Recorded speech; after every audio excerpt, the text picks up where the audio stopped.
농캠피싱 피해를 당한 분들이 가장 많이 하는 말이 있습니다. 처음에는 100만 원만 보내면 끝난다고 했습니다. 영상 삭제해준다고 했습니다. 다시는 연락 안 한다고 했습니다. 그런데 돈을 보낸 뒤 정말 협박이 끝났을까요?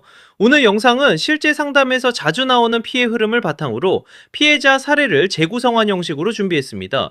왜 피해자들이 돈을 보내게 되는지, 그리고 왜 송금 후에도 협박이 이어질 수 있는지 차분하게 짚어보겠습니다.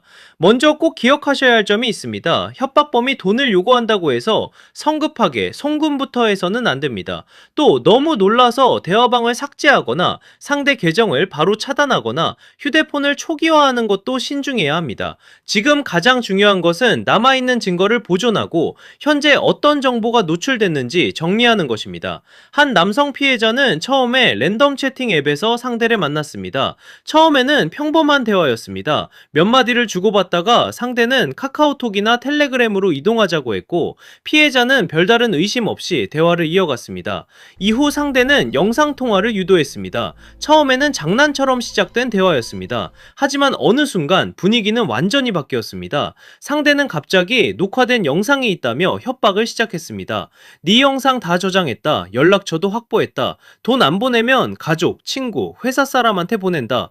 이런 메시지를 받는 순간 피해자는 정상적인 판단을 하기가 어렵습니다. 머리가 하얘지고 심장이 빨리 뛰고 당장 이 상황을 끝내고 싶다는 생각만 들게 됩니다. 이 피해자도 마찬가지였습니다. 상대는 처음에 100만 원을 요구했습니다. 100만 원만 보내면 영상 삭제한다. 입금 확인되면 바로 끝내겠다. 더 이상 연락하지 않겠다.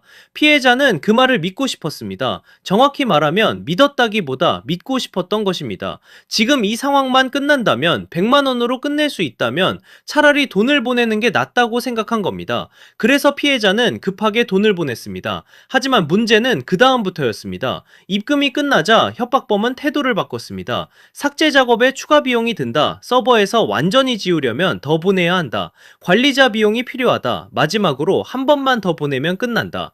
처음에는 100만 원이었습니다. 그 다음에는 50만 원, 또 그 다음에는 200만 원. 금액은 계속 바뀌고 명목도 계속 바뀝니다. 하지만 공통점은 하나입니다. 끝낸다는 말은 반복되지만 실제로 끝났다는 확인은 없습니다.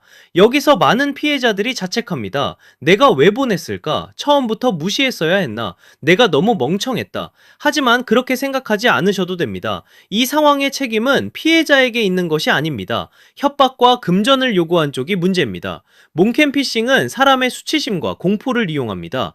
피해자가 침착하게 생각할 시간을 주지 않습니다.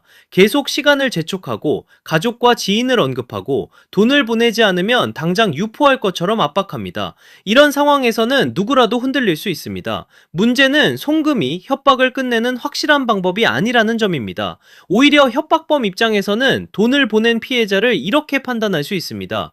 이 사람은 압박하면 돈을 보낸다. 조금만 더 겁주면 추가로 보낼 수 있다. 지인 유포를 말하면 다시 흔들릴 수 있다. 그래서 한번 송금한 뒤에도 추가 협박이 이어지는 경우가 적지 않습니다. 물론 모든 상황이 똑같지는 않습니다. 상대가 실제로 어떤 정보를 가지고 있는지, 연락처가 노출됐는지, 어떤 앱이나 파일을 설치했는지, 계정 정보가 넘어갔는지에 따라 대응은 달라질 수 있습니다. 그래서 중요한 것은 협박범의 말만 듣고 판단하는 것이 아닙니다. 현재 남아있는 자료를 기준으로 상황을 객관적으로 확인해야 합니다.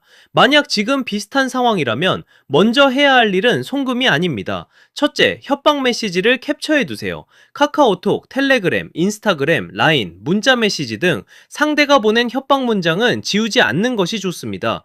둘째, 상대 계정을 기록해두세요. 프로필, 아이디, 닉네임, 링크, 전화번호, 대화방 주소처럼 확인 가능한 정보는 남겨야 합니다. 셋째, 계좌번호나 입금 요구 내역을 보존하세요. 상대가 보낸 계좌번호, 예금주, 금액, 입금 시간, 송금 내역은 중요한 자료가 될 수 있습니다.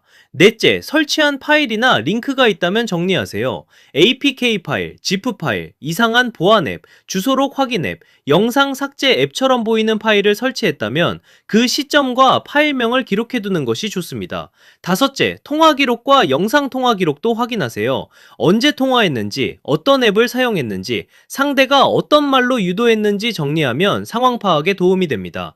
그리고 가장 중요한 것이 있습니다. 협박범의 말에 끌려가며 추가 송금을 반복하지 않는 것입니다. 이미 돈을 보냈다고 해서 상황이 끝났다고 단정하기도 어렵고, 반대로 모든 것이 끝났다고 포기할 필요도 없습니다.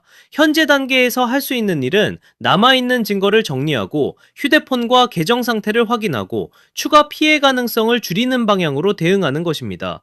몸캠 피싱 피해자는 대부분 처음부터 완벽하게 대응하지 못합니다. 너무 놀라서 삭제하기도 하고 돈을 보내기도 하고 상대에게 계속 답장을 하기도 합니다. 하지만 중요한 것은 지금부터라도 흐름을 멈추는 것입니다. 상대의 협박 문장에 계속 반응하기보다 현재 남은 증거와 노출 가능성을 기준으로 대응 순서를 다시 잡아야 합니다. 상담이 필요하다면 현재 남아있는 증거와 상황을 먼저 정리해두는 것이 좋습니다. 협박 메시지, 상대 계정, 계좌번호, 링크, 설치 파일, 통화 기록처럼 확인 가능한 자료가 남아있다면 상담 과정에서 상황을 파악하는 데 도움이 됩니다. 주식회사 사이버헬퍼는 홈페이지와 카카오톡 상담, 대표번호 1877-0118을 통해 몸캠 피싱과 영상 유포 협박 상황에 대한 상담을 안내하고 있습니다.